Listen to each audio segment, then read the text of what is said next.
Boa noite para vocês, obrigado por vocês terem vindo. Sou Rodrigo Ferreira, Budrucci meu apelido, o pessoal me chama de Bud. Vou falar para vocês um pouquinho então de produção de conteúdo para web, né? Todo mundo fala que conteúdo é rei, né? Então vamos ver por que conteúdo é rei e ver um pouquinho de como que é o nosso cotidiano aqui trabalhando com isso, né? Geralmente, quando chega um trabalho novo de conteúdo, a gente tem um briefing, né, com algumas das principais informações sobre esse cliente, né, falando o que ele precisa, as particularidades da marca e tal. Então, vamos ver os pontos. Vamos ver se funciona. Foi. Então, vamos ver os pontos principais desse trabalho, né? Então, no começo, o que a gente faz? A gente precisa saber qual é o nosso público-alvo, né? Então, se isso geralmente já vem no briefing, né? É aquela coisa que a empresa tem estipulada lá dela, nas pesquisas que ela já fez e tal. E com base naquilo lá, a gente tenta definir personas, né? Para fazer esse trabalho de conteúdo na internet. E para fazer essas personas, a gente tem que fazer perguntinhas básicas, né? Tipo, quem são essas pessoas, né? O que elas estão procurando, o que elas gostam, em que condição que elas estão, né?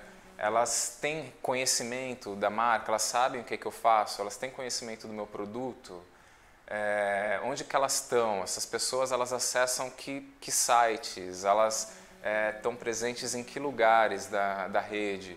Então, a gente faz essas perguntinhas básicas, tem muitas agências até que fazem bonequinhos, sabe? Tira fotinha, recorta, põe na parede e tal. Mas aqui não, a gente faz uma coisa mais, lúdica mesmo. E através daqui a gente vai poder se fazer perguntas, né? Tipo, eu vou fazer um trabalho de conteúdo para, sei lá, uma empresa que é uma loja de música. Então essa pessoa ela gosta de música, então ela provavelmente ela acessa determinados sites, acessa determinadas redes, e toda vez que eu vou fazer um post no blog ou publicar alguma coisa numa rede social, eu vou fazer aquela pergunta: poxa, será que essa pessoa, será que esse assunto interessa a essa pessoa? Não vou fazer uma coisa de graça, sem lógica nenhuma, entendeu? Bom, então esse é o começo do trabalho. Feito isso, a gente tendo essa direção, a gente precisa definir objetivos, né? Então, a gente tem basicamente 3 objetivos quando a gente vai trabalhar com conteúdo para a web. A gente pode atrair, né? Trazer pessoas para ir para o nosso site, fazer com que as pessoas tomem conhecimento da marca, mais fazer a presença mesmo digital da marca na rede. A gente pode engajar, né, que é fazer com que essas pessoas compartilhem nosso conteúdo, interajam com a marca nas redes e assim por diante. E a gente pode também converter, né? Esse é o objetivo mais difícil, mas também é o que as marcas geralmente mais buscam, né? Que de fato, fazer com que as pessoas tomem conhecimento, interajam e ainda gastem, né? Tipo, façam de fato tornar isso em grana para essa marca, entendeu? Tipo, entrar no site, comprar, ir na loja virtual, baixar alguma coisa que tenha a ver com aquele produto e assim por diante.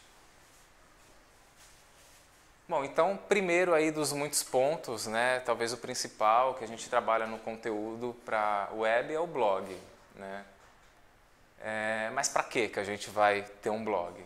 Bom, basicamente, uma das coisas que a gente pode dizer para ter um blog é que a gente pode ser relevante tendo um blog. Você tendo uma marca de um determinado segmento, você pode criar posts, criar conteúdo para você meio que passar uma sensação de que você é uma autoridade daquele assunto. Você tem, sei lá, um pet shop, você pode fazer posts com dicas para cuidar dos bichinhos, ou então dando dicas da melhor ração para um determinado tipo de bicho, uma determinada raça de gato, e assim por diante. E com isso você conquista a confiança desse público, né, que está diretamente interessado nesse conteúdo, e você se torna relevante para eles. Outra vantagem do blog, ser encontrado. Por que ser encontrado? Quanto mais conteúdo você publica sobre aquilo, você passa a ter mais espaço no Google, né, em buscadores, as pessoas começam a buscar por aqueles assuntos e se você é relevante naquilo, você começa a aparecer nesses resultados. Então, esse daí é um outro ponto muito importante do blog. Ter um legado digital. O que significa isso? Por mais que você pare de atualizar seu blog, você fez lá milhares de posts e de repente você parou de publicar, aquilo está lá. Você pode deixar de publicar, mas as pessoas vão continuar procurando por rações para gatinhos siameses e vão lá encontrar o post que você fez sobre aquilo no blog. Então, é importante por isso. Você conquista a autoridade, você tem um conteúdo que fica lá encontrável e você tem uma presença que fica lá disponível mesmo que você depois não dê continuidade a isso, o que não é legal fazer, né? Então, como que a gente faz isso daí? Tem que ter regularidade, né? No mínimo um post por semana, quando a gente fala de blog. Isso vai depender, claro, né, do segmento, do tipo de marca com que você está lidando, né? Tem umas que demandam atualizações mais frequentes, outras de repente você pode fazer até algo mais espaçado, quinzenal, mas o ideal mesmo é que você tenha pelo menos uma atualização por semana. Texto estratégico, o que significa isso? Quando a gente escreve para a internet, a gente tem que pensar que não são só pessoas que vão estar lendo a gente. A gente tem também o Google, o sistema lá dele que vai passar pelo teu site e vai fazer aquela indexação daquele conteúdo. Então, além da gente pensar em escrever para as pessoas, a gente tem que pensar em como otimizar esse texto para ele ser encontrável pelos buscadores, né? A gente fala do Google porque ele é o mais popular, mas o tratamento que a gente dá para um texto quando a gente fala de Google é praticamente a mesma coisa para os outros buscadores também. Então, o que é? É você fazer um título que seja relevante. Então, se você vai falar sobre a melhor ração para o gatinho, você tem que deixar isso bem claro no título. E você tem que repetir esses termos durante o texto. Revisão também é muito importante, né?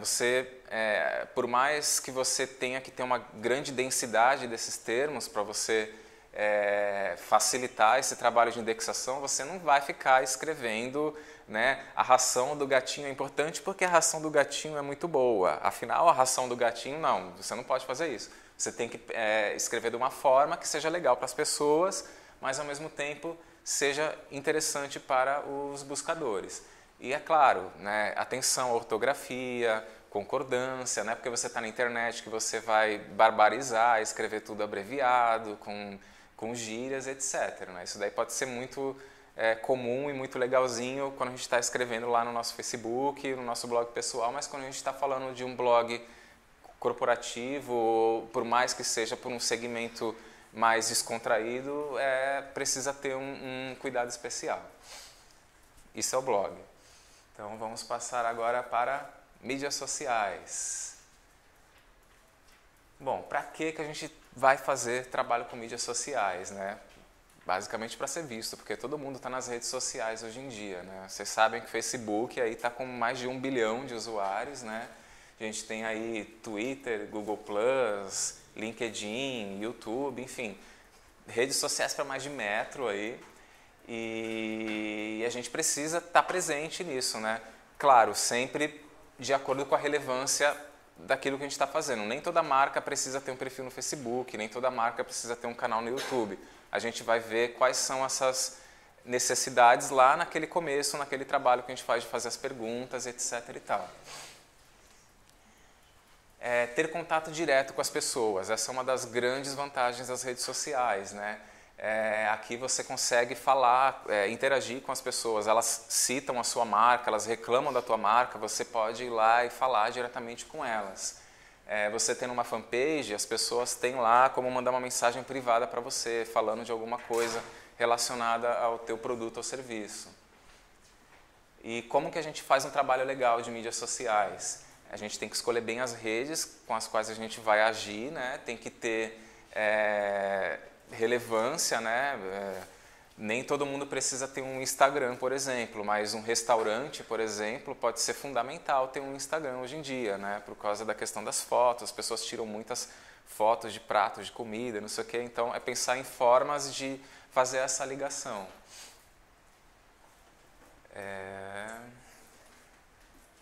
Foi. Conteúdo adequado, né? Cada rede ela pede um tratamento específico, né? Você não vai escrever para o Twitter da mesma forma que você escreve para o Facebook, né? Você precisa pensar na melhor forma de se comunicar com as pessoas em cada uma dessas redes. No Facebook, geralmente o que funciona muito é imagem, você trabalhar com imagem e texto e, se possível, colocar um link lá para o seu blog, alguma coisa do tipo. O Twitter agora passou por uma reformulação, ele também está dando mais destaque para conteúdo multimídia, então você faz lá o seu tweet, mas ao mesmo tempo ele também, se você tiver uma imagem, um vídeo, ele já mostra lá na timeline das pessoas. Instagram, ele está muito forte também ultimamente, ele está até mais movimentado do que o Twitter aqui no Brasil. Então você tem que pensar em formas de ligar o público do que você está trabalhando de uma forma que essa rede que você está fazendo tenha alguma relevância para ele. E-mail, né? Muita gente acha que o e-mail está obsoleto, que ninguém mais usa e-mail, mas isso não é verdade, pessoal. Principalmente e-mail corporativo, né? As pessoas trabalham principalmente só por e-mail a comunicação, né? Então, por que o e-mail é interessante? Porque com ele você constrói um relacionamento mais intimista com as pessoas, né? Daquela sensação de que, puxa, essa mensagem veio só para mim, né? Mas não, veio para um monte de gente também. Mas ele tem essa sensação. Conversão, né? As pessoas, o e-mail ele tem uma característica assim de que as pessoas ficam mais inclinadas a fazer uma conversão pelo e-mail. Se você recebe um e-mail com uma promoção, alguma coisa muito atrativa, você vai clicar naquilo lá. É muito mais eficiente do que você pegar aquela coisa perdida numa rede social ou algum lugar, do que você receber aquela coisa diretamente para você. Como que a gente trabalha de uma forma legal com e-mail? A gente precisa criar uma base, né? Como que a gente faz isso? Se você faz lá um trabalho de conteúdo, você oferece alguma coisa específica para essa pessoa. Por exemplo, eu tenho lá voltando ao exemplo lá do Pet Shop, tenho lá o blog que eu falo lá de várias coisas relacionadas a animais, saúde dos animais e tal. Eu posso fazer posts mais, não digo pobres, mas assim, posts mais generalistas, falando do que a pessoa pode fazer, e posso produzir conteúdos, e-books, vídeos, etc., com um conteúdo mais aprofundado sobre aquilo. Só que para a pessoa ter acesso a isso, ela vai precisar informar e-mail para poder ter acesso a uma página especial onde ela vai baixar aquele conteúdo. Então é a partir daí que você consegue começar a criar uma base de e-mails, e aí essas pessoas elas estão naturalmente interessadas em receber o teu conteúdo, porque elas foram lá, deram um e-mail para receber aquilo. Então, tendo essa base, você pode começar a fazer um trabalho de e-mail marketing com elas. Então, já que você teve tanto trabalho para conseguir que essas pessoas fossem lá e dessem o teu e-mail para você, então agora vamos fazer um evento e oferecer conteúdo relevante para esse pessoal, né? Então, não adianta nada você entregar e-mails que não tem nada a ver com aquilo que elas estão buscando. Você tem lá o teu pet shop e começa a mandar e-mail falando de, sei lá, cereal, sabe? Coisa que não tem nada a ver com aquilo. Então, trabalhar com conteúdo que interesse mesmo aquele pessoal que já entrou em confiança com você, já entrou em contato com você. É assim que você conquista a confiança desse pessoal. E-mail marketing, ele tem geralmente dois tipos de abordagens, né? Tem aqueles e-mails que são compilações, né, por exemplo, blog, veja as últimas novidades no nosso blog, são lá várias notícias que você pode ver e tal, e tem aqueles que é um foco mais direto mesmo num assunto específico, tipo, você fez um conteúdo novo que a pessoa pode ir lá e pode baixar, ou então você está com uma promoção específica lá na tua loja ou no teu produto que você está fazendo, então você tem essas duas abordagens. E aí cabe a você pesquisar, fazer testes e saber qual que é a abordagem mais legal para trabalhar, qual a frequência mais interessante para mandar esse conteúdo para as pessoas e assim por diante. Após o e-mail, a gente tem um trabalho de análise, que também é muito importante. Para que a gente faz esse trabalho? Basicamente para saber se a gente está indo pelo caminho certo, né? A gente traçou aqueles objetivos lá no começo, então a gente precisa estar sempre de olho para saber se a gente está, né, conseguindo atingir aquele objetivo, se a gente está no caminho certo e se a gente está saindo lá daquela rota, a gente conseguir ajustar para entrar nos trilhos, né? Serve para a gente fazer experimentos, né? Falando um pouquinho de blog, você pode fazer lá 2 tipos de conteúdo e aí através do trabalho de análise você consegue medir qual foi o conteúdo mais interessante. A partir daquilo ali você consegue dar mais foco naquele tipo de conteúdo que interessa mais aquelas pessoas. Corrigir o que for preciso, né? Como eu disse, tipo, você está saindo completamente daquele foco que você tinha. O meu foco era ter engajamento e não está acontecendo nada, ninguém está falando. O que eu posso fazer? Como eu posso melhorar isso? Como que a gente pode trabalhar legal essa parte de análise? É ficar de olho, né? Fazer